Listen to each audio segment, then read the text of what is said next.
వారు తెల్లవారు లేస్తే 200-300 నిర్ణయాలు తీసుకోవాలి ఫైళ్ళ మీద. అటువంటి వ్యక్తి మధ్యాహ్నం 20 నిమిషాలు భోజనానికి విరామం తీసుకునేవారు. ఆయన 10 నిమిషాలు ఆయన ఉన్న చోటే ఇంటి నుంచి వచ్చిన పదార్థాన్ని తీసుకునేవారు. మిగిలిన 10 నిమిషాల్లో భగవద్గీతలో ఒక శ్లోకానికి తాత్పర్యం బాగా చదివేవారు.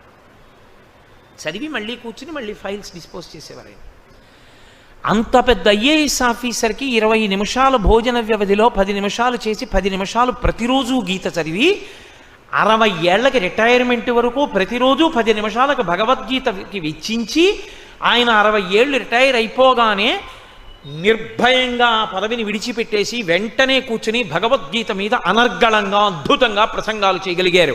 అంతకన్నా గొప్పవాడివేం కాదుగా నువ్వు చేసే గుమాస్తాగిరికి. నీకంత సమయం లేకుండా ఎందుకు పోయింది? ఆత్మవంచన లేదని చెప్తే. లేకపోవడం ఏం లేదు. న్యూస్ పేపర్ చదవడానికి టైం ఉందా?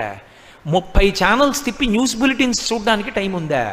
2.5 గంటల సినిమా చప్పున 2 రోజుల కోటి చూడడానికి టైం ఉందా? అక్కర్లేని విషయాలన్నీ మాట్లాడడానికి గంటల టైం ఉందా? 15 నిమిషాలు పరమేశ్వరుడి దగ్గర మనసు పెట్టడానికి టైం లేదా? ఎవరికి నువ్వు ఈ సాకు చెప్పి నిన్ను నువ్వు పాడు చేసుకుంటావు? అది శంకర భగవత్పాదుల ఆర్తి. కోటేశ్వరరావు అంటున్నాడు అనుకోకండి, శంకరుల ఆర్తి. కాబట్టి ఆయన అంటారు యవ్వనం చాలా త్వరగా వెళ్ళిపోతుంది. నీటి బొట్టు ఎప్పుడు జారిపోతుందో తెలియదు. తామరాకు మించి ఇలా పడుతుంది, గాలేస్తే చటుక్కుని జారిపోతుంది. రెండవది ధనం. భజగోవిందం చేస్తూ శంకరులు అంటారు ఒక చోట, మాకురు ధన జన యవ్వన గర్వం హరతి నిమేషకాల సర్వం మాయామయమిదమఖిలం హిత్వా బ్రహ్మపదం త్వం ప్రవిశ విదిత్వా అంటారు. ధనము కూడా అంతే. తల్లి గర్భము నుండి ధనము తేడెవ్వడు వెళ్ళిపోయడినాడు వెంటరాదు, లక్షాధికారైన లవణమన్నమె కాని మిరుగు బంగారంబు మింగబోడు, విత్తమర్జన చేసి విర్రవీగుటె కాని కూడపెట్టిన సొమ్ము కుడువలీడు, పొందుగా మరుగైన భూమి లోపల పెట్టి దాన ధర్మము లేక దాచి దాచి తుదకు దొంగల కిత్తురో దొరలకౌను, తేనెజుంటీ గలియవా తెరువరులకు భూషణ వికాస శ్రీధర్మ పురనివాస దుష్ట సంహార నరసింహ దురిత దూర అంటారు. ధనార్జన చెయ్యవద్దు అని శంకరులు కూడా చెప్పలేదు. ఆయన చెప్పింది ఒకటే చెప్పారు. ఎప్పుడు చెప్పినా మూఢా జహీహి ధనాగమ తృష్ణ. ధనాన్నే సంపాదిద్దామనేటటువంటి పిచ్చి కోరికకి వశము కావద్దు. అది తృష్ణ, దానికి అంతము లేదు. ఎంత డబ్బు ఉండాలి అని అడిగారు. వేదాంతం అంది కాలి చెప్పంతా అంది. చాలా డబ్బు ఉంది జేబులో. ఓ అంగుళం పెద్ద చెప్పు కొనుక్కుంటావా? ఓ 5 రూపాయలు తక్కువ వచ్చాయి. ఓ అంగుళం తక్కువ చెప్పు కొనుక్కుంటావా? నీది 9వ నెంబర్ అయితే 8వ నెంబర్ కొనుక్కుంటావా? ఇంటికి వెళ్ళి 10 రూపాయలు తెచ్చుకొని 9వ నెంబరే కొనుక్కుంటావు. కాలి చెప్పు పాదము యొక్క పరిమాణమునకు ఎలా సరిపోతుందో అలా ధనము కూడా నీకు కావలసినంత ఉంటే చాలు. అసలు మీకు లోకంలో చిత్రం ఏంటంటే 84 లక్షల జీవరాశులలో తరువాతి తరాలకి కూడబెట్టడం అనేటటువంటి లక్షణం ఉన్న ఏకైక ప్రాణి మనుష్యుడొక్కడే. మిగిలిన ఏ ప్రాణులైనా సరే వాటంతటవి సంపాదించుకునేంత వరకు ఆహారం పెడతాయి, అంతే, అంతవరకే. తప్పించి ఇక ఆ తర్వాత ఏవీ పెట్టవు. దూడ దానికి గడ్డి తినడం వచ్చేవరకే పాలిస్తుంది. తర్వాత తంతుంది, వస్తే తిరిగిపోతుంది, వెళ్ళి గడ్డి తిన్ను అంటుంది. గడ్డి తినాలి దూడ. పక్షి పిల్లకి ఎగరడం వచ్చేవరకే తను తెచ్చి పెడుతుంది. పిల్లకి ఎగరడం వచ్చింది ఇక పట్టించుకోదు, అది తింటుంది అంతే. అంతేగాని పాపం పిల్ల రేపు పొద్దున్న దాని పిల్లలు పుడతారు కదండి అందుకని కొన్ని వడ్ల గింజలు డిపాజిట్ వేస్తాను అలా ఏం అందవు. దాచుకునే లక్షణం ఉన్నది ఒక్కటే, అది కూడా ఋతువు కొరకు దాచుకునే చిన్ని ప్రాణి చీమ. వర్షం వస్తే పాపం అది కొట్టుకుపోతుంది కాబట్టి ఏదో కన్నాలోకి పట్టుకెళ్ళి గింజలు దాచుకుంటుంది. తప్పించి ఇక ఏ ప్రాణికి ప్రత్యేకించి అసలు డబ్బనేటటువంటిది దాచుకోవడం తెలియదు. అసలు నిజంగా చెప్పాలంటే లోకంలో అజ్ఞానం ఎప్పుడు మొదలైంది అంటే ప్రింటింగ్ ప్రెస్ వచ్చినప్పుడు. లోకంలో దరిద్రం ఎప్పుడు వచ్చింది అంటే డబ్బు వచ్చినప్పుడు. ఎవడి అవసరానికి వాడు తినడము అన్న రోజుల్లో దరిద్రం అన్నది ఎక్కడుందండి? తినడానికి ఉన్నవాళ్ళందరూ ఒకే తృప్తితో ఉన్నవాళ్ళు. దాచుకోవడం అన్నది వచ్చిందనుకోండి, పేపర్ కరెన్సీ వచ్చింది. ఎంత దాచుకుంటే అన్న ప్రశ్న వచ్చి దరిద్రం ప్రభావమైంది. వాడికన్నా వీడు, వీడికన్నా వాడని. కడుపుకి తినడం వస్తే 2 బస్తాలు ధాన్యం ఉంటే చాలు, అయిపోయింది. ఈ 6 నెలలు మళ్ళీ పంట వచ్చినప్పుడు చూసుకోవచ్చు. డబ్బు వచ్చింది, దరిద్రాలు వచ్చాయి. ప్రింటింగ్ ప్రెస్ వచ్చింది, ఎవడికి చిత్తం వచ్చిన పుస్తకం వాడు రాసి ప్రింట్ వేయించేసి లోకం మీద వదిలేశాడు. వాడి భావాలన్నీ లోకానికి అంటుకున్నాయి. తెలిసి తెలియని వాడు ఆ పుస్తకం చదివాడు, అవి నిజాలనుకున్నాడు. కాబట్టి అజ్ఞానం ఎప్పుడు వచ్చింది ప్రింటింగ్ ప్రెస్తో, దరిద్రం ఎప్పుడు వచ్చింది పేపర్ కరెన్సీతో. నిజంగా వస్తువులు మార్చుకుని ఎవడి మానాన వాడు బతికినప్పుడు ఇంత దరిద్రం అన్న మాట లేదు లోకంలో. అందరూ తృప్తిగా హాయిగా ఏదో 2 బస్తాలు ధాన్యం ఉంటే చాలు, సుఖంగా బతికేశారు. పెరట్లో 2 పాదులు ఉంటే చాలు, కాస్త తోటకూర, అంత చింతపండు 2 మిరపకాయలు ఉంటే సుఖంగా చారు కాచుకుని తినేసి పడుకుని హాయిగా నిద్రపోయేవారు. అంతకన్నా ఉండడానికి ఏముంటుంది అనేవారు. ఎవరింట్లో ఉన్నా ధాన్యం ఉండేది, ఏమి ఎత్తుకెళ్ళిపోతాడు. డబ్బు వచ్చాక అక్కర్లేని భయాలన్నీ వచ్చేసాయి కాదు. సరే, ఇప్పుడు నాకు దాని గురించి ఎందుకు కానండి. శంకరులు అంటున్నారు ధనం వద్దని శంకరాచార్యులు వారు చెప్పరు. శంకరాచార్యులు వారే కాదు, ఎవరూ చెప్పరు ధనం వద్దని. ధనము వేదం అంగీకరించింది. ఒంట్లో ఓపిక ఉండగా పగటి కాలమునందు ధనమును ఆర్జన చేయవలెను. లేకపోతే ఇల్లు ఎలా నడుస్తుందండి? యజమాని తీసుకురాకపోతే భార్యాబిడ్డలు ఏమైపోతారు? తీసుకురావాలి యజమాని. అసలు నిక్కచ్చిగా మాట్లాడితే మాతా నిందతి నాభినందతి పిత, భ్రాతా న సంభాషతే భృత్యకుప్యతి నానుగచ్చతి సుతా, కాంతాపి నాలింగతే అర్ధప్రార్థన శంకయా న కురుతే సల్లాపమాత్రం సుహృత్, తస్మాత్ నైతికమర్ధమార్జన శృణు సఖే విత్తేన సర్వే వశాః అని చెప్పారు. నువ్వు డబ్బు సంపాదించకపోతే, ఒక వయసు వచ్చిన తర్వాత కొడుకు 4 రూపాయలు సంపాదించకపోతే మాతా నిందతి, ఆశీర్వదించడం తప్ప తిట్టడం తెలియని అమ్మ తిడుతుంది. తండ్రి నాభినందతి, శబాష్ సంతోషం రా కొడకా అని భుజం మీద చెయ్యేడు. నాభినందతి పిత, భ్రాతా న సంభాషతే, అన్నదమ్ములు పలకరించరు. భృత్యకుప్యతి, సేవకుడిని పిలిచి పని చెప్తే చెప్పేవలేవా 5 పైసలు ఇవ్వలేవు అని వాడు కోపం వస్తుంది. నానుగచ్చతి సుత, తండ్రి ఇంటికి వస్తుంటే కొడుకు బయటికి చెబుతో నీళ్లు తేడు కాళ్ళు కడుక్కోమని. నానుగచ్చతి సుత, కాంతాపి నాలింగతే, భార్య కూడా ప్రియమార కౌగలించుకోదు. కాబట్టి అర్ధప్రార్థన శంకయాన కురుతే సల్లాపమాత్రం సుహృత్. ఆయన సుహృత్తు, చాలా మంచివాడు. అందులో ఆయన యందు దోషం పట్టడానికి ఏం లేదు. చాలా మంచి స్నేహితుడు మా రామకృష్ణారావులా. కానీ ఎన్నాళ్ళు ఇస్తాడు? కనబడ్డప్పుడల్లా డబ్బు అడిగితే. అందుకని ఇలా వస్తుంటే బాబాయ్ మళ్ళీ ఏమైనా అడుగుతాడేమో అని అలా పోయాడు. కాబట్టి అర్ధప్రార్థన శంకయాన కురుతే సల్లాపమాత్రం సుహృత్తు, తస్మాత్ నైతికమర్ధమార్జన శృణు సఖే.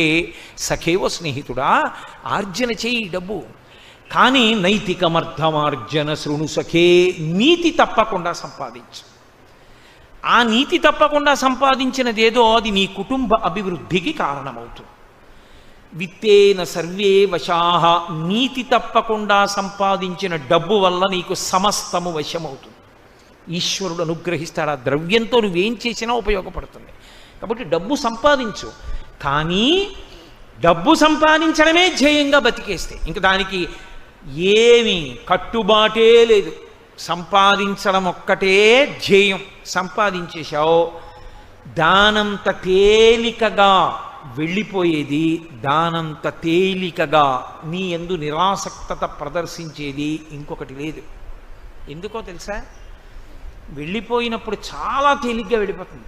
సిరిదా వచ్చిన వచ్చును సలలితముగ నారికేళ సలిలము భంగిన్, సిరిదా పోయిన పోవును కరిమింగిన వెలగ పండు కరణిని సుమతి. నేను ఎందుకు చెప్పాలి? ఈ కాకినాడ పట్టణంలోనే నేను ఈ ఊరు వచ్చిన కొత్తల్లో ఆయన దగ్గరికి వెళ్ళి ఓ పావుగంట కూర్చుంటుండేవాడిని అరుగు మీద. ఏదో మంచి మాటలు మాట్లాడుతుండేవాడు. ఎంత మంచివాడో, గొప్ప ఐశ్వర్యవంతుడు, అంత డబ్బున్నవాడు. ఏ నాటి చేసుకున్న ప్రారంధ కర్మో నమ్మి ఒక ఆయనకి షూరిటీ పెట్టాడు. ఆయన ఇటు వెళ్ళిపోయాడో తెలియదు. సర్వం నాశనమై ఆయన వెళ్ళిపోయాడు. ఈయనకున్నదంతా తీసేసుకున్నారు. ఆ వార్త విన్నాడు, అంతా జప్తు చేశారు. హాస్పిటల్లో జాయిన్ అయ్యాడు. హార్ట్ అటాక్ వచ్చి చచ్చిపోయాడు. పిల్లలు వీధిన పడిపోయారు. ఉండడానికి ఇల్లు కూడా లేక, ఏ ఇంటి ముందు ఆర్తులొచ్చి నిలబడితే అన్నం పెట్టబడిందో ఆ ఇంట పిల్లలు క్రీనీడల యందు తిరిగారు. అంటే తమ యథార్థ రూపాలు కనపడకుండా ఇంటి గోడల క్రీనీడల దగ్గర తిరుగుతూ అన్నం తిన్నటువంటి ఒక కుటుంబం నాకు తెలుసు. తర్వాత తండ్రి చేసిన పుణ్యం, ఆ పిల్లలు వృద్ధిలోకి వచ్చారు, అది వేరు మాట అనుకోండి. కానీ ఐశ్వర్యం అనేటటువంటిది ఉండిపోతుందనుకున్నంత వెర్రి ఇంకోట్లేదు. అంత త్వరగా వెళ్ళిపోయేది ఇది అదొక్కటే. పైగా దానికున్నంత నిరాసక్తత లోకంలో ఇంకెవ్వరికీ ఉండదు. వీడికి ఒంట్లో ఓపికున్నంత కాలము దాని మీదే దృష్టి పెట్టి సంపాదించాడు. ఎక్కడుంటుందండి?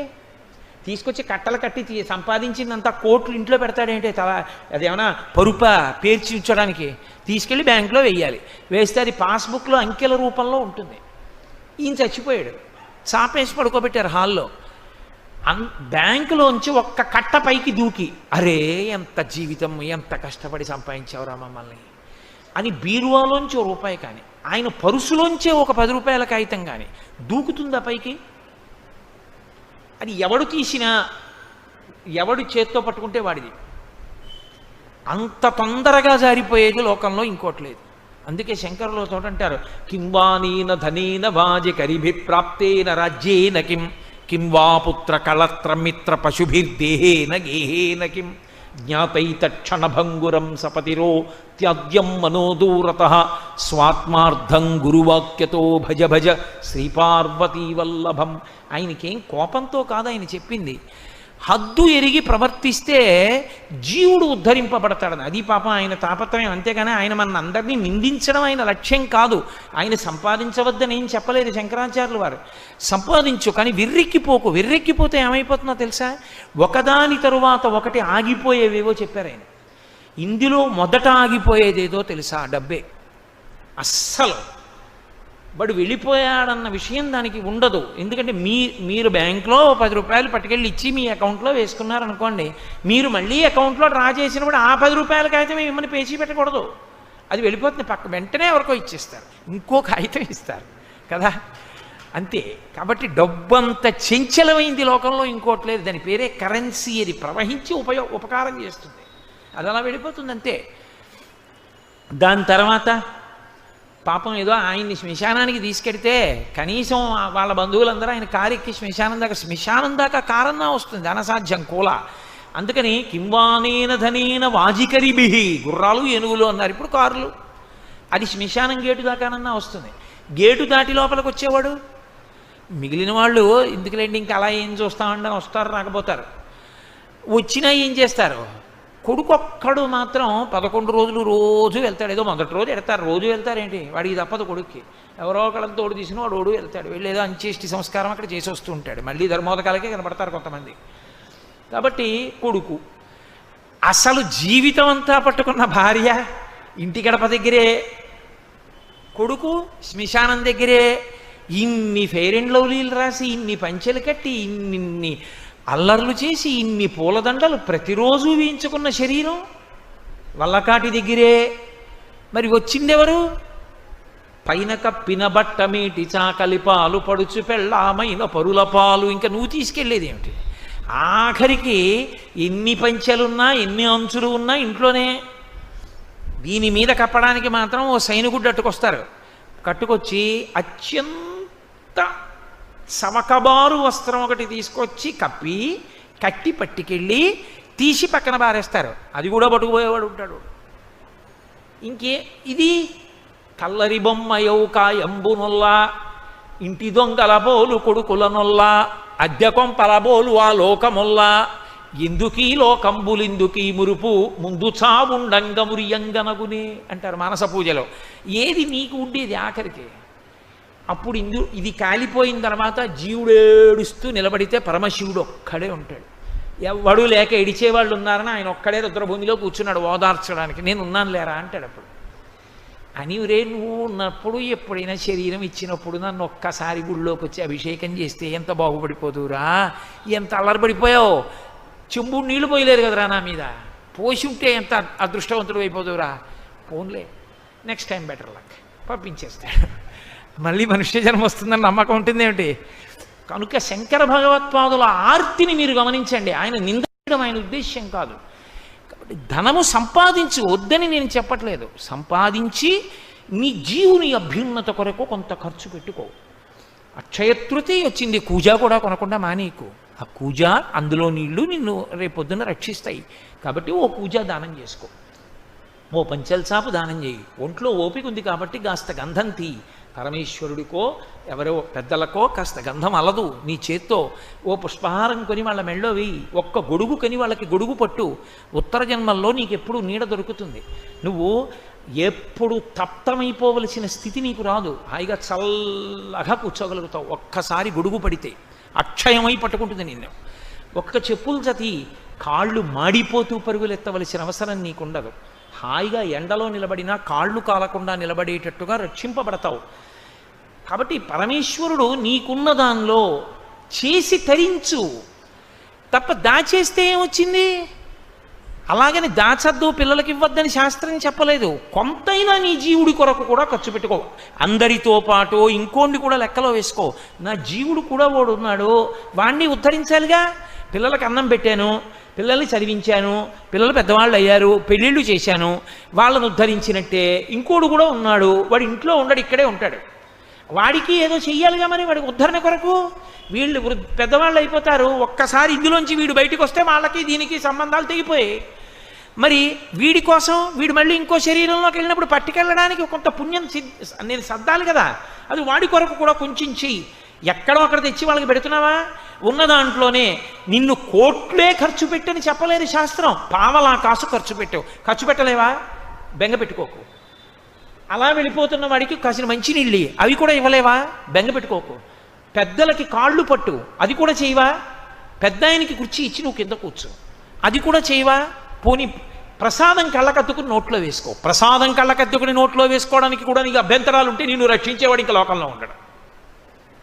కాబట్టి ప్రసాదం కళ్ళకద్దుకుని నోట్లో వేసుకో. ఒంట్లో ఓపిక ఉందా? ఓ పల్లకి పట్టుకో, ఏదో ఒకటి చెయ్యి. నీకున్నది ఏదో ఒకటి ఈశ్వరార్పణము చెయ్యి. అది చెయ్యలేదు, అందరూ బాగుంటారు, దాచినవన్నీ తీసుకుంటారు, నీ జీవుడు దరిద్రుడవుతాడు.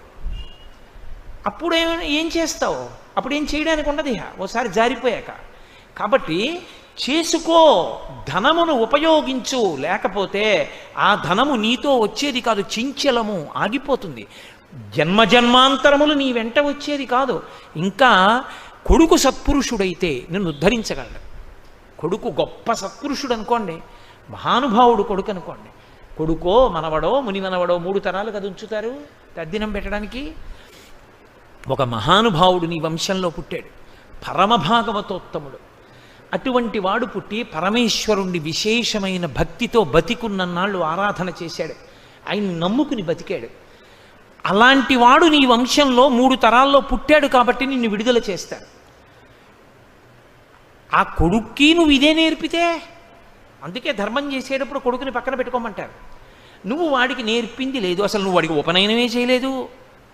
లోకంలో నువ్వు తినేయడానికి ఖర్చు పెట్టడానికి డబ్బు బాగుంది, కొడుక్కి ఉపనయనం ఇప్పుడు ఎందుకండి? వాడికి పెళ్లికి ముందు ఉపనయనం, వాడికి పెళ్లికి ముందు ఉపనయనం, ఉత్తరాయణం లేకపోతే దక్షిణాయనంలో ఉపనయనం. ఇలా ఉపనయనం చేసుకుని మర్నాడు వాడికి పెళ్ళి. ఇంకా వాడు ఎప్పుడు చేస్తాడు సంధ్యావందనం గాయత్రి? నువ్వే పాడు చేసేసింది. కాబట్టి వాడికి యజ్ఞోపవీతం మీద కూడా నమ్మకమే ఉండదు. ఇది ఎప్పుడు కట్టి కుడిపేస్తుంది, శరీరం అంటూ పడిపోతుందిగా. అప్పుడు వాడేం చేస్తాడు నీకు? నువ్వే పాడు చేసింది, వాడు కాదు. నువ్వు వాడికి నేర్పలేదు. కొడుకుని దగ్గర పెట్టుకొని కొడుకు ఇలా బతకాలని నువ్వు నేర్పలేదు కొడుక్కి. నువ్వు సంపాదనలో తిరిగావు, వాడికి అదే మప్పావు. నువ్వు పట్రా, సంపాదించు, బ్యాంకులో వెయ్యి, కూడబెట్టు, అదొక్కటే మప్పావు. దానికి వాడు అలవాటు పడిపోయాడు. వాడు రేపేం చేస్తాడు? వాడికి చేయడానికి పాపం వాడికి ఏం తెలుసు? వాడిని అనడానికి ఏం లేదు, వాడికి ఏం తెలుసు అని చేస్తాడు. వాడికి ఏం తెలియదు. అది బాగా వ్యగ్రత పొందిందనుకోండి, ఇప్పుడు ఎక్కడ కుదురుతుందని కానీ మీరు చేసేయండి 11వ రోజుకి వస్తానంటాడు. నేను ఎన్నో కుటుంబాల్లో చూశాలా. కాబట్టి ధనం అంత వ్యామోహం పెట్టుకోక, అది నీ వెంట వచ్చేసేదేం కాదు. ఇక్కడ ఉన్నప్పుడైనా జారిపోతుంది, శరీరం విడిచిపెట్టాకైనా రాకుండా పోతుంది. వచ్చేదేది ఆ ధనాన్ని మారిస్తే వస్తుంది, పుణ్యధనంగా మారిస్తే వస్తుంది. ఒక్క పూజ కొన్నావు, ఒక్క పూజ జన్మాంతరంలో, ఒక్క అక్షయ తృతీయ నాడు ఇచ్చావు, అది అక్షయమై నీ జీవుడు ఎన్ని శరీరాల్లో ఉన్నా అది పనికొచ్చింది. ధనమును పుణ్యధనంగా మార్చడం నేర్చుకో. ఎప్పుడో అప్పుడు మళ్ళీ నువ్వు తరించడానికని మార్గం అవుతుంది. ఇది శంకర భగవత్పాదుల యొక్క ఆవేదన. ఆయన ఆవేదన దిద్దడమే కానీ ఆయన ఆవేదన నింద చేయడమో, నువ్వు పాడైపోతున్నావనడమో, ఖండించడమో కాదు. శంకరులకున్నంత సాత్వికమైన వాక్కు నాకుంటే ఇంత కఠినంగా కూడా మాట్లాడేవాడిని కాదు. శంకరులైతే ఇంకా చాలా ప్రేమగా మాట్లాడతారు. నాకు అంత ప్రేమగా మాట్లాడడం రాదు కాబట్టి నా వాక్కు ఎందుకు కొంత వ్యగ్రత కనపడుతోందేమో నేను మాట్లాడుతున్నప్పుడు. కాబట్టి అది ఆర్తి, ఒక తండ్రికి ఉన్నంత ఆర్తి, అంతకన్నా గొప్ప ఆర్తి శంకరాచార్యులు వారిది. లేకపోతే ఎందుకంటే ఆయనకి ప్రశ్నోత్తర రత్నమాలిక ఆయన తరించలేరా? అపరశివావతారం అది. ఆయనకి ఎందుకు మన గురించి ఇంత తాపత్రయం? అరే వాళ్ళు ఏమైపోతారు మరి నేను చెప్పకపోతే? అది ఆయన మనకిస్తున్న నిధి. అది తండ్రి ఇచ్చిన నిధి శరీరంలో ఉన్నంతసేపే. శంకరులు ఇచ్చిన నిధి అసలు శరీరంలో ఉండకుండా చేయగలరు. అంత గొప్ప నిధిని ఆయన ఇస్తున్నారు. కాబట్టి ధనం జాగ్రత్త సుమ, అది నళినీదళగత జలవత తరళం. ధనం ఒకటి. ఎక్కడ అత్యాశతో నిలబడిపోయి జన్మని పాడు చేసుకుంటాడో అక్కడక్కడ శంకరాచార్యులు వారు దాని యందు ఉన్నటువంటి అత్యంత చాంచల్యమైనటువంటి స్థితిని చెప్పి వ్యామోహం పెరిగిపోకుండా జాగ్రత్త పడడాన్ని నేర్పుతున్నారు. కాబట్టి మహానుభావుడు తులసీదాస్ గారు రామాయణం చెప్తుండేవారు. చెప్తుంటే ప్రతిరోజు గుర్రం మీద వెళ్ళిపోతుండేవాడు జమీందారు కాశీపట్టణంలో. చూసి నవ్వేవాడు గుర్రం ఆపి. తులసీదాస్ గారు వచ్చి కూర్చోండి అన్నగారు. అంటే ఆయన నీకు పనా పాడా? నీలా పని లేని వాళ్ళని కొంతమందిని చేరేస్తావు, వాళ్ళకి రామాయణం అంటావు, వాళ్ళు వింటూ ఉంటారు. నాకెందుకు జమీందారుని? ఆ గంట ఉంటే ఇంకో 1000 రూపాయలు సంపాదిస్తానని నవ్వుతూ వెళ్ళిపోయేవాడు. అలా వెళ్ళిపోయిన జమీందారింటికి తులసీదాస్ గారు వెళ్ళారు. వెళ్ళి అయ్యా నాకు మీ ఇంటికి వచ్చి రామాయణం చెప్తా, మీరు వచ్చి కూర్చోవద్దు, మీకు ఎప్పుడు ఖాళీ? మీరు ద్రవ్యార్జన చెయ్యకుండా ఎప్పుడు ఉంటారు?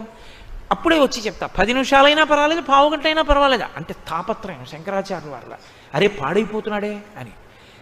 వినండి అన్నాడు. ఇప్పుడు ఎక్కడ కుదురుతుంది చూద్దాంలే. మళ్ళీ వెళ్ళారు. నవ్వి అన్నాడు, వచ్చే ఏడాది రండి అన్నాడు.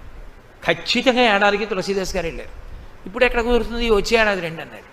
అలా 6-7 మార్లు తిప్పాడు. వెళ్ళారు పాపం తులసీదాస్ గారు. ఆ పై ఏడాది వెళ్ళారు.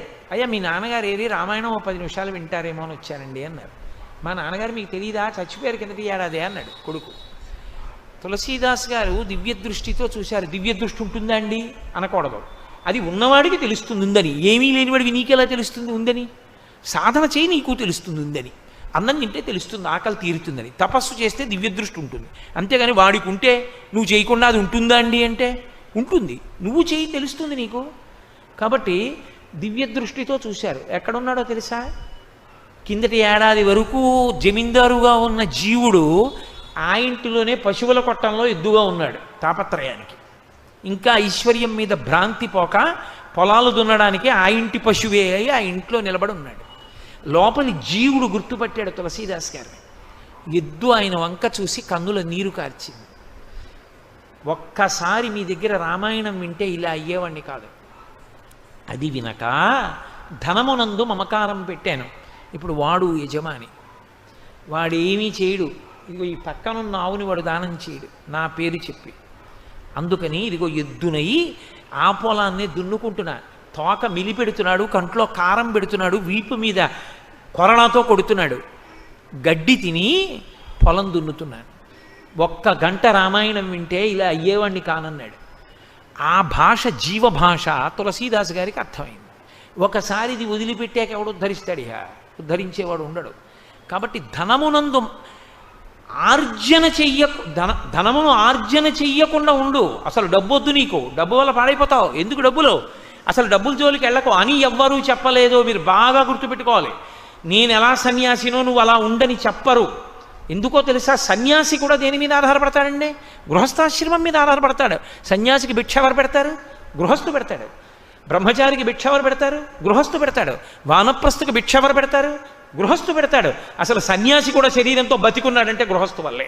గృహస్థు కన్నా గొప్ప ఆశ్రమం ఏదీ లేదు ఆ కోణంలో చూస్తే. నీ చెప్పడం ఏంటి? వేదాంతం చెప్పింది. కానీ నువ్వు సంపాదించకుండా ఎలా పెడతావు? కాబట్టి సంపాదించమనే చెప్పింది గృహస్థుని. సంపాదించని గృహస్థు బ్రహ్మచారికి ఎలా పెడతాడు, సన్యాసికి ఎలా పెడతాడు, వానప్రస్థికి ఎలా పెడతాడు, తను ఎలా తింటాడు? సంపాదించవయా. తస్మాత్ నైతికమర్థమార్జన శృడు సఖే, నీతి మార్గం తప్పకుండా సంపాదించు. కానీ నీ జీవుడి గురించి కూడా చూసుకో. దాని ఎందే మమకారమును పెట్టుకుంటే జారిపోతుంది సుమా. కాబట్టి యవ్వనం ధనం చ ఆయుహు. ఆయుహు శంకర భగవత్పాదులు మూడవదిగా చెప్పినది ఆయువుని చెప్పారు. ఆయువు అంటే కాలము కాదు. మీరు బాగా గుర్తుపెట్టుకోవాలి. కాలము అనంతమై వెడుతూ ఉంటుంది. అలాగే కాలమునందు ఒక ప్రత్యేకమైనటువంటి తేదీ నాడు, ఒక నక్షత్రంలో ఒక తిథి నాడు పుట్టి, ఒక నక్షత్రంలో ఒక తిథి నాటి వరకు ఒక ఉపాధి యందు ఒక జీవుడు ఉన్న కాలాన్ని ఆయుర్దాయమని పిలుస్తారు. ఆ జీవుడికి ఒక కుక్క ఒక తిథి నాడు పుట్టింది, ఒక నక్షత్రంలో పుట్టింది, ఒక నక్షత్రంలో ఒక తిథి నాడు వెళ్ళిపోయింది. ఒక వ్యక్తి ఒక నక్షత్రంలో పుట్టాడు. నక్షత్రాన్ని బట్టే కదా జాతకం రాస్తారు. మరి ఒక నక్షత్రంలో ఫలానా పాదంలో ఫలానా సమయానికి పుట్టాడు, ఫలానా నక్షత్రంలో ఫలానా తిథి నాడు ఫలానా రోజున ఫలానా సమయానికి వెళ్ళిపోయాడు. ఇప్పుడు ఆయన ఆయుర్దాయం ఎంత అని అడిగారు అనుకోండి, ఆ తిథి నుండి ఈ తిథి వరకు ఆయన శరీరముతో ఉన్న కాలమునకు ఆయుర్దాయం అని పేరు. శంకరులు అంటున్నారు ఆయుహు అత్యంత చంచలమైన వాటిల్లో చ, అది కూడా. ఎందుకో తెలుసా? అసలు లోకంలో తాను ఎంతకాలం ఉంటాడన్నదే తనకి తెలియదు. జీవుడు శరీరమునందు ఎంతకాలం ఉంటాడో ఎవ్వరికీ తెలియదు. తెలియనప్పుడు నువ్వు ఇందులో ఎంతకాలం ఉంటావో తెలియదు అన్నప్పుడు ఎంత తొందరగా దీన్ని నువ్వు సద్వినియోగం చేయవలసి ఉంటుంది. దీపం ఉండగా ఇల్లు చక్క పెట్టేసేయి. కాబట్టి దీనితో తొందరగా నువ్వు చేయవలసిన మంచి పనులన్నీ చేసేస్తూ ఉండాలి. ఎందుకంటే ఇది ఎప్పుడు జారిపోతుందో తెలియదు కనుక. ఇది ఒక్కసారి ఇందులోంచి జీవుడు పైకి వచ్చేసాడు అనుకోండి, పోయిందంతే, ఆయుర్దాయం అయిపోయింది. ఎందుకని అంటే శంకరులు భజగోవిందంలో అంటారు, యావత్ పవనో నివసతి దేహే తావత్ పృచ్చతి కుశలంగేహే గతవతి వాయో దేహాపాయే భార్యాభిభ్యతి తస్మిన్ కాయే. ఊపిరి లోపలికెళ్ళి పైకొచ్చింది, బతికున్నాడు. పైకెళ్ళిన ఊపిరి లోపలికి తీశాడు, బతికున్నాడు. ఊపిరి తీసి విడిచిపెడుతున్నాడు. బాగున్నారండి బాగున్నారండి అని అడుగుతారు అందరూ. మంగళం శివం శోభనం భద్రం శ్రేయం అందరూ ప్రశ్న వేస్తారు. కులాసాగా ఉన్నారా అంటారు. ఊపిరి తీశాడు, విడిచిపెట్టలేదు. విడిచిపెట్టాడు, తీయలేదు. ఇప్పుడు కాయం. ఇక దాన్ని కులాసాగా ఉన్నారా అని ఎవ్వరు అడగరు, అంతిమ దర్శనమే చేస్తారు. ఆయన వెళ్ళిపోయాడంట. మరి శరీరం అక్కడే ఉందిగా, అది శరీరం కాయం. మరి ఇంతకన్నా నువ్వు ఎప్పుడూ ఆయన్ని చూడలేదు కదా, ఇది చూసేగా అడిగేవాడు బాగున్నావా అని. అబ్బా అలా నాతో మీరు వాదన చేయకండి. కానీ ఆయన మాత్రం కాదు, ఆయన వెళ్ళిపోయారు. మరి అది ఆయన కాయం, ఆయన శరీరం. భార్య ఏం చూసింది? అదే చూసింది. రోజు రాత్రి నిర్భయంగా గది తలుపులన్నీ తాళాలు వేసేసి ఒక్క గదిలో ఒక్క మంచం మీద ప్రియమార కౌగిలించుకుని నిద్రపోయింది. ఏమా బయట చాలా వానగా ఉంది, మబ్బులు వేసేసాయి, రేపు తీసుకెళ్ళి చేస్తాం అంత్యేష్టి సంస్కారం, ఇవాళ రాత్రి కూడా అలా పడుకోండి ఇద్దరు అంటే ఆవిడ అంటుందట, బిభ్యతి భయపడిపోయి, నీ మొహం ఏట్సా, అది శరీరం తస్మిన్ కాయే, అది శరీరం రా అంటుంది. శంకరులు అంటున్నారు, ఓరి పిచ్చాడా, నీ గౌరవం అంతా ఎక్కడుందో తెలుసా? ఆ ఊపిరి వెళ్ళి రావడం మీద ఉంది. ఎవరు అతించేది? పెళ్ళమా, పిల్లలా, సాటి ఉద్యోగుల, సమాజమా? ఎవ్వరూ కాదు. 1,000,000 మంది వైద్యులు కూడి వచ్చినా కానీ మరణమయ్యడి వ్యాధి మాన్పలేరు. పరమేశ్వరుడు ఊపిరాగిపోవాలని శాసనం చేస్తే 1,000,000 మంది వైద్యులు వచ్చి అక్కడ నిలబడినా ఇంకొక్క ఊపిరి వారు తీయించలేరు. అంటే నేను నింద చేశాను వైద్యులని మీరు అనుకోకూడదు. వైద్యో నారాయణో హరిహి, ఈశ్వర స్వరూపం, నేను కాదనంటలేదు. కానీ వైద్యుడు కూడా ఈశ్వరుడి సహకారంతో చేయగలడు తప్ప ఆయు ప్రమాణాన్ని పెంచేయలేడు. కాబట్టి ఎప్పుడు జారిపోతుందంటే ఎవరికి తెలుసు? ఎప్పుడు ఏ ప్రాణి ఎక్కడ శరీరం విడిచిపెట్టేస్తుందో తెలియదు. కాబట్టి ఆయువు ఉండగా నీవు చేయవలసినటువంటి సత్కర్మ తొందరగా చెయ్యి. ఎప్పుడో చేస్తానని మంచి పనులకు తేదీల నిర్ణయం చేసుకుని ఉండిపోకు. ఓ మంచి పని, చాలా మంచి పని అని నీకు తెలుసు, దాన్ని సాధ్యమైనంత తొందరగా చెయ్యి. ఎందుకో తెలుసా? ఇందులో ఉండగా నువ్వు చేయగలవు. ఇది దాటితే ఇక నీకు సత్కర్మాచరణము లేదు. మనుష్య జన్మలో ఉంటేనే చేయగలవు. కాబట్టి సత్కర్మ చేసేసేయి. ఒక చోట ఒక విచిత్రమైనటువంటి ఐతిహ్యం చెప్తుంటారు. ఒక చిన్న కథ, చాలా చిత్రమైంది ఒకటి ప్రతిపాదన చేస్తూ ఉంటారు. ధర్మరాజు గారు రాజసూయాగం అంతా పూర్తి చేసేశారు. రాజసూయాగం కూడా కాదు, పట్టాభిషేకం పూర్తయిపోయింది ఆయనకి. పట్టాభిషేకం పూర్తయిపోయి ఆయనే మహారాజు. బడలిపోయాడు. మరి ఇన్ని పనులు చేసి ఓ పెళ్లి చేస్తేనే బడలిపోదాం, ఆ పట్టాభిషేకం అంతా ఇన్ని దాన ధర్మాలు చేసిన వాడు బడలిపోడండి. అలిసిపోయి ఉన్నాడు. ఎక్కడి నుంచో బ్రాహ్మణుడు వచ్చాడు. అయ్యా, ఒక్క గోవు దానం చేయండి, నాకు బతికేస్తాను అన్నాడు. అంటే ధర్మరాజు గారు అన్నారంటారు సుమండి, మహాభారతం అంతర్గతమని మీరు అనుకోకండి, ఓ మంచి సందేశం ఇవ్వడానికి చెప్తారు. రేపు రమ్మను, దానం చేస్తాను అన్నాడు. వెంటనే భీముడు అన్నాడు, నగారాలు మోగించండి అన్నాడు. అంటే ఏదైనా చాలా గొప్ప మంగళప్రదమైన విశేషం జరిగితే కోటలో నగారాలు మోగుతాయి. నగారాలు మోగించండి అన్నాడు. నగారాలు మోగించారు. ధర్మరాజు తెల్లబోయాడు. ఇదేమిటి, నేను కదా రాజుని, నాకు తెలియకుండా కోటలో ఏ శుభం జరిగింది, ఎందుకు మోగించారు నగారాలు అని సేవకుల్ని పిలిచి అడిగాడు. దేనికి మోగే నగారాలు అన్నాడు. ఇవి మాకు తెలియదు, భీమసేన మహారాజు గారు మోగించమన్నారు, మోగించాం. ఏది భీమసేనుడిని పిలవండి అన్నాడు. ఎరా తమ్ముడా, ఎందుకు మోగించావు నగారాలు? అన్నయ్య, ఇంతకన్నా శుభమే ఉంటుంది లోకంలో, ఇవాళ నువ్వు అంత గొప్ప విషయాన్ని సాధించావు. ఏం సాధించానురా? రేపు దానం చేస్తానన్నావు కదా గోవుని, అంటే రేపటి వరకు బతికుంటానని నమ్మకమే కదూ. రేపటి వరకు బతికుంటానని చెప్పావంటే నువ్వు కాలాన్ని విజయం సాధించావు, కాలము మీద అదుపు సంపాదించావు. నువ్వు ఎంతకాలం ఉంటావో నీకు తెలుసు అనమాట. లేకపోతే రేపు చేస్తానని ఎందుకంటావు మంచి పని? అందుకని ఇంతకన్నా గొప్పది ఎక్కడ ఉంటుంది, అందుకని నగారాలు మోగించమన్నానన్నాడు. ధర్మరాజు గారు వెంటనే ఆలోచించి, ఆ బ్రాహ్మణుణ్ణి తీసుకురండి, గోదానం చేసేస్తానన్నాడు. పుణ్యకర్మాచరణమునకు శరీరమును వెంటనే వాడు.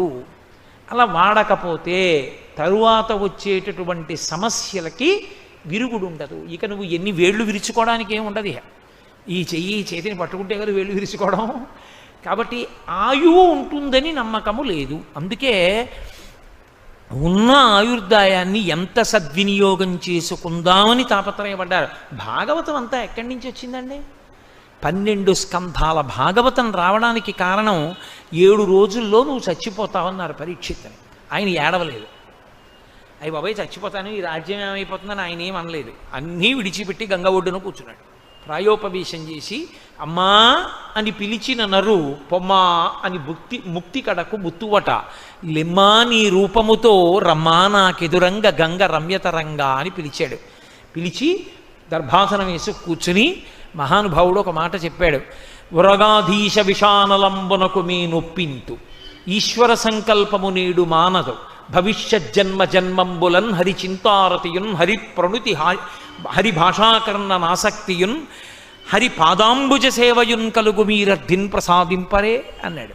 నాకు 7 రోజులే అభివృద్ధాయమని నేను ఏడవట్లేదు, ఎప్పుడో అప్పుడు విడిచిపెట్టాలి ఈ శరీరాన్ని.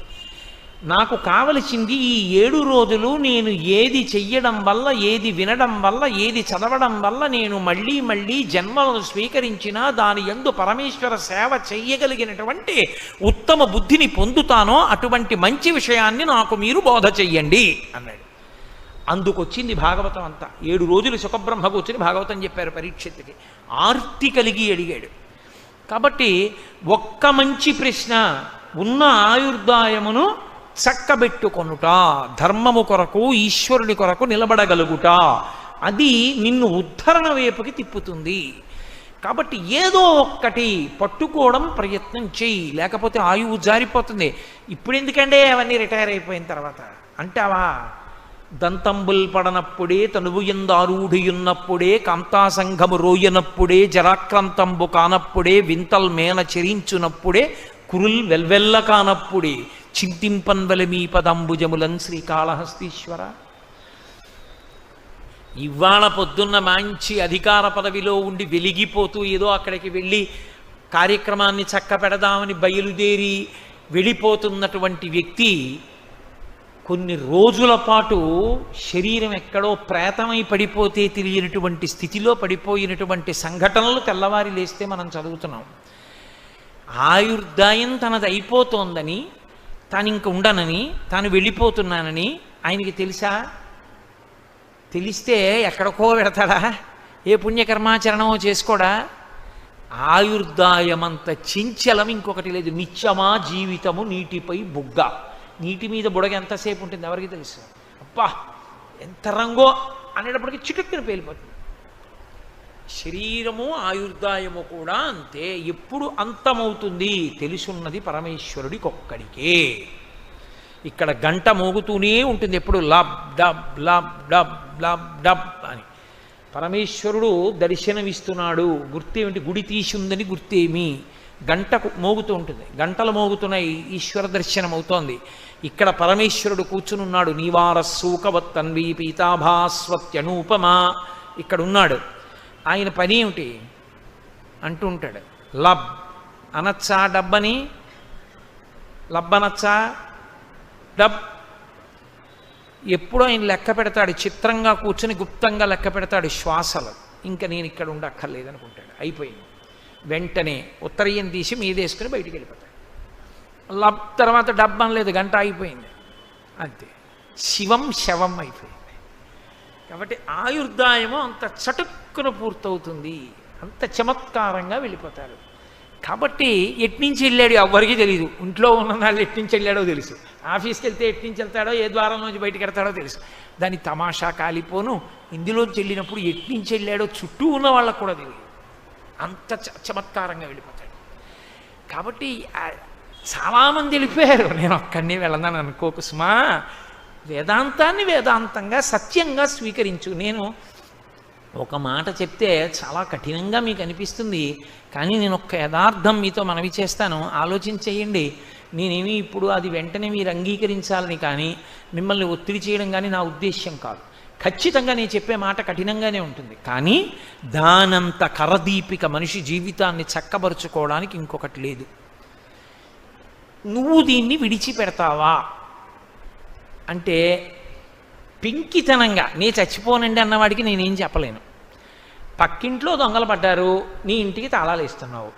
నాన్నగారు వెళ్ళిపోయారు, తద్దినం పెట్టావు. తాతగారు వెళ్ళిపోయారు, తద్దినం పెట్టావు. అమ్మ వెళ్ళిపోయింది, తద్దినం పెట్టావు. నీ తరంలో నీకన్నా ముందు పుట్టిన పెద్ద నాన్నగారి పెద్ద అబ్బాయి వెళ్ళిపోయాడు, నీ లెక్క కూడా ప్రారంభమైంది. వరుస క్రమంలో పడ్డావు, పేర్లు పిలుస్తున్నారు. ఇంకా ఎప్పుడో అప్పుడు విడిచిపెడతాను అని ముందు అసలు నమ్మడం మొదలుపెట్టావు అనుకో, ఇది వదిలిపెట్టేస్తానండోయ్ అన్నావు అనుకో. నాన్నగారు అన్నదమ్ములు అందరూ వెళ్ళిపోయారు, పెద్ద నాన్నగారు వెళ్ళిపోయారు, నాన్నగారు వెళ్ళిపోయారు, బాబాయ్ గారు వెళ్ళిపోయారు, పిన్నులు వెళ్ళిపోయారు, పెద్దమ్మలు వెళ్ళిపోయారు, అమ్మ వైపు పెద్దమ్మలు వెళ్ళిపోయారు, పినతలు వెళ్ళిపోయారు, బాబాయిలు వెళ్ళిపోయారు, అందరు వెళ్ళిపోయారు. నెక్స్ట్ ఎవరు? ఈ పేపర్ అంతా తీసి పక్కన పెట్టేశారు. తర్వాత ఆర్జితం వాళ్ళని పిలుస్తారు. నా తరమేగా. నా తరంలో నేను ఇంకా 20 ఏళ్ళు సర్వీస్ ఉందన్నవాడిని 6 ఏళ్ళు సర్వీస్ ఉందికి వచ్చేసాను. అంటే వృద్ధుడిని అయిపోతున్నానా? శరీరం మారిపోతుందా? జర్జరీభూతం అయిపోతుందా? మా పెద్ద నాయన గారి పెద్ద అబ్బాయి వెళ్ళిపోయాడు. నా అన్నయ్య ఇద్దరం కలిసి మేడ మీద కూర్చొని మాట్లాడుకునేవాళ్ళం జాజిపందిరి కింద. వెళ్ళిపోయాడు వాడు. వెళ్ళిపోయేప్పుడే ఏడాది అయిపోయింది. వాడు వెళ్ళిపోయాడు. అంటే మా తరంలో వెళ్ళిపోవడం ప్రారంభం అయిపోయింది. నా పేరు కూడా పిలుస్తారు ఎప్పుడో. అప్పుడు నేను వెళ్ళవలసిందే. నేను రానని మొరాయించడానికి ఏమి ఉండదు. ఆయనంత నిర్దాక్షిణ్యంగా తీసుకెళ్ళేవాడు ఎవరు ఉండడు. 5 minutes ప్లీజ్ అంటే ఆయన ఏం ఆగడం, 1 సెకండ్ ఆగడు, తీసుకెళ్తాడు. అలా తీసుకెళ్ళిపోతాడు. నేను వెళ్ళిపోతాను, ఇందులోంచి జారిపోతానని నమ్మావనుకో, అదొక్కటి నమ్మితే చాలంతే. రోజు పెద్ద దాని గురించి ఉపన్యాసాలు ఇంట్లో మాట్లాడుతుండాలి ఏం అక్కర్లేదు. జస్ట్ ఎ బిలీఫ్, ఇందులోంచి వెడతాను, నేను నిర్గమిస్తాను అని నమ్మితే పాపము చెయ్యలేవు. ఎందుకో తెలుసా? అరే ఇది విడిచిపెట్టి వెళ్ళాక ఖాతా అడుగుతాడు రా ఒకడో, ఒరే నువ్వేం చేసావురా దాంతో నాకు తెలియదు అనుకున్నావా అంటే లేనిపోని గొడవ వస్తుందిరా. వద్దు, మనకి ఎందుకు వచ్చిన గొడవ? ప్రారంభం అయిపోయిందా? వెళ్ళిపోయాడా వాడు పెద్దనాన్నగారు అబ్బాయి? ఎప్పుడు పిలుస్తాడో, ఎందుకు వచ్చిన గొడవ? పోనీ 20 ఏళ్ల తర్వాత పిలవని, 25 ఏళ్ల తర్వాత పిలవని, 10 ఏళ్లలో పిలవని, కానీ పిలుస్తాడు కదూ. పేరు పిలిచి తీరుతారు. పేరు పిలిచారు, అయిపోయిందంతే. తర్వాత ఈ పేరేనండి అన్నాడు అనుకో, అంతే పట్టుకెళ్ళిపోతాడు. ఇంకా కన్సులేషను, ఎక్స్టెన్షను ఇవేం ఉండవు. కాబట్టి వద్దు మనకంటాడు. అసలు దీన్ని వాడి పిచ్చాడు, చచ్చిపోయాడు, కానీ నేను ఎక్కడ పోతానండి అన్నాడు అనుకో, ఇంకా వాడిని ఎవడు ఉద్ధరించలేడు. మీరు ఆలోచించండి. వాడు వెర్రాడండి, వాడికి ఏం తెలియదు, వాడు చచ్చిపోయాడు, నేను ఎందుకు చచ్చిపోతాను అన్నాడు అనుకోండి, ఏమైనా చేస్తాడు. ఎందుకంటే అసలు వాడికి ఇంక ఎవరికి లెక్క చెప్పాలి, వాడు ఇందులోనేగా ఉంటాడు. పిచ్చి అనుకుని పోయి ఎక్కడికో పోతాడు. అలా ఒప్పుకుంటే ఉత్తర క్షణంలో నడవడి మీద ఒక అదుపు వచ్చేస్తుంది. మీ మనస్సు మీద మీరు తిరగబడిపోతారు. నీ ఇష్టం వచ్చినట్టు నువ్వు చెప్పినా నీ చేయను అలా. నీ సొమ్మేం పోయింది, ఎన్నైనా చెప్తావు. ఒక్క క్షణం దీంతో తప్పు చేయడం, ఆ తర్వాత ఆయన దగ్గరికి వెళ్ళి చేతులు కట్టుకున్న తర్వాత ఆయన లెక్కలు మొదలెడతాడు. అప్పుడు ఎవడు పడతాడు, నీ చేయను, నా వల్ల కాదు, ఒక్కనాటికి చెప్పద్దు. 2 మాటలు చెప్తుంది, 3 మాటలు చెప్తుంది, 4 మాటలు చెప్తుంది, అసలు చెప్పదు. ఇక వాడు వినడండి అలాంటివన్నీ అంటుంది. ఆ అదుపు నీకు రావాలంటే మనసు మీద శంకర భగవత్పాదుల యొక్క ప్రశ్నోత్తర రత్నమాలికలో ఆయన చెప్పిన మాట జీర్ణం కావాలి. అది శంకరాచార్యుల వారి తాపత్రయం. అందుకు ఆయుహు సద్వినియోగం చేసుకున్న వాళ్ళు ఖట్వాంగుడు అని ఒక రాజు. ఆయన్ని దేవతలు పిలిచారయ్యా, మేము యుద్ధం చేసి రాక్షస సంహారం చేయలేకపోతున్నాం, కాబట్టి నువ్వు రా, వచ్చి మాకు సహాయం చేయి అన్నారు. ఆయన వెళ్ళి దేవతల తరపున పోరాటం చేసి రాక్షస సంహారం అంతా చేసి దేవతల దగ్గరికి వెళ్ళాడు. వాళ్ళందరూ ఈయన మెళ్ళలో పూలమాలలు వేస్తున్నారు సత్కారం చేసి. ఇవన్నీ చేతురుగానే లేండి కానీ పెద్ద విశేషం కాదు.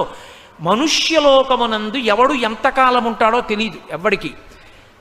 నాకు మీరు ఒక్క ఉపకారం చేయండి, నేను ఎంతకాలం ఉంటాను ఈ శరీరంలో అని అడిగాడు. వాళ్ళు అన్నారు, ఏమనుకోకు, 2 గడియలు ఉందన్నారు. ఏమనుకోవడం ఎందుకు, ఎప్పుడో అప్పుడు 2 గడియలు వింటాంగా, కాబట్టి నాకేం బెంగలేదు. విమానం ఇది అన్నాడు, ఎక్కి ఇంటికి వచ్చేసాడు. నేను వెళ్ళిపోతున్నాను కాబట్టి మీరు ఏడవద్దు, వెళ్ళిపోవాలి తప్పదు, కాబట్టి అన్నీ వదిలిపెట్టేస్తున్నాను, కొడుకు అప్పచెప్పానన్నాడు. బయటికి వెళ్ళాడు. గోవిందా గోవిందా గోవిందా గోవిందా గోవిందా గోవిందా అంటూ గోవిందుని యందు మనసు పెట్టి గోవిందనామని చెప్పాడు. మోక్షానికి వెళ్ళిపోయాడు. 2 గడియల ఆయుర్దాయం ఉన్న ఖట్వాంగుడు చక్కదిద్దుకుని ఈశ్వరుణ్ణి చేరిపోయాడు. కాబట్టి చంచలమైన ఆయుర్దాయమునందు ఉన్న ఈ ఉపాధిని చక్కబెట్టుకో, జాగ్రత్త పడు. అందుకే వేదాంతంలో ఎప్పుడూ ఒక ఉదాహరణ చెప్తారు. దీనిలో ఉన్నప్పుడు దీనితో మంచి పని చేద్దాం అనుకున్నప్పుడు ఎప్పుడు ఒకే ఉదాహరణ జ్ఞాపకం తెచ్చుకుంటూ ఉండు అని చెప్తారు. ఏదో ఏటికి యువతల వైపు అంతా ఇళ్ళు దుకాణాలు అన్నీ ఉన్నాయి, ఆడుకోవడానికి బాగుందని ఏరు దాటి అవతల వైపుకి వెళ్ళి ఇసుక పర్రలో ఆడుకుంటున్నాడు. ఏదో గీత గీసుకుని కబడ్డీ ఆడుకుంటున్నారు. ఆడుకుంటుంటే ఆ పైనుంచి వచ్చాడు ఒక ఆయన, పెద్ద కేకలేశాడు. సమయం లేదు, మహా అయితే 20 నిమిషాలు. పైనుంచి వరద వచ్చేస్తోంది, పైన వానలు పడ్డాయి. ఆ పైన ఉన్నటువంటి ఆనకట్ట తలుపులు తెరిచేశారు, వరద వచ్చేస్తోంది. ఈ పడవ నిలబడదిక, దీంతో మీరు దాటలేరు, వరద వచ్చేస్తే తొందరగా ఎక్కేసి దాటేయండి అన్నాడు.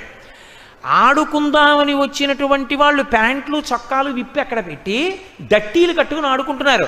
ఇప్పుడు ప్యాంటు మీద తాపత్రయమా, చొక్కా మీద తాపత్రయమా, పరుసు మీద తాపత్రయమా, కర్ర మీద తాపత్రయమా, దేని మీద తాపత్రయం? దట్టీతో ఉన్నవాడు దట్టీతో పడవెక్కి ముందు దాటేస్తాడు, పైకి చూస్తూ వచ్చేస్తోందేమో వరదని. గబగబా దాటి అవతలకి దూకేసి అమ్మయ్య, ఒరే పరుసు పోతే పోయింది కానీ ఇదిగో వచ్చేసింది చూసా, అమ్మయ్యా ఊళ్ళోకి వచ్చేసాం, యువతల గట్టి ఎక్కేసాం. ఇప్పుడు గట్టెక్కి వరదను చూస్తాడు నిర్భయంగా. పైగా అంటాడు, మహానుభావుడు చెప్పాడు రా, ఆ ఒక్క మాట చెప్పుండకపోతే కొట్టుకుపోతుండ్రా, ఇందులో ఏం అదృష్టం రా, పోతే పోయిందిలే, బట్టలు పోతే పోయాయి, పరుసు పోతే పోయింది, మళ్ళీ సంపాదించుకోవచ్చు, యువతలకు వచ్చేసాం. అదిగో వరద రాకముందు దాటడానికి ఇచ్చిన తెప్ప. ఈ తెప్పని నువ్వు అంత తొందరగా వాడుకుంటూ ఉండాలి. ఏమో ఎప్పుడు వస్తుందో ఎవరికి తెలుసు వరద, చెప్పిన వాడు ఉన్నాడు, చెప్పడానికి శంకరాచార్యులు వారు ఉన్నారు. వస్తుంది వరద, జాగ్రత్త, తెప్ప వాడేసుకో తొందరగా వాడేసుకో. అవసరం ఉన్నా లేకపోయినా ఎక్స్పైరీ డేట్ ఉంటే గబగబా తీసేసి ఆ క్రీమ్ ఒళ్ళంతా రాసేస్తామే, ఆ పాటి ఈ శరీరానికి లేకపోతే అన్యాయం కదండి వాడుకోవడానికి. కాబట్టి అది శంకరాచార్య స్వామి వారి యొక్క తాపత్రయం. కాబట్టి ఏదో ఇంకా రేపు ఎల్లుండి భోగాలు లెక్కలు ఇవి పెట్టుకుని తాపత్రయ పడకరా. ఆయుర్నశ్యతి పశ్యతాం ప్రతిదినం యాతిక్షయం యవ్వనం ప్రత్యాయంతి గతాః పునర్న దివసాః కాలో జగద్భక్షకః లక్ష్మీస్తోయ తరంగ భంగ చపలా విద్యుచ్చలం జీవితం తస్మాన్ మాం శరణాగతిం కరుణయా త్వం రక్ష రక్షాధునా అంటారు.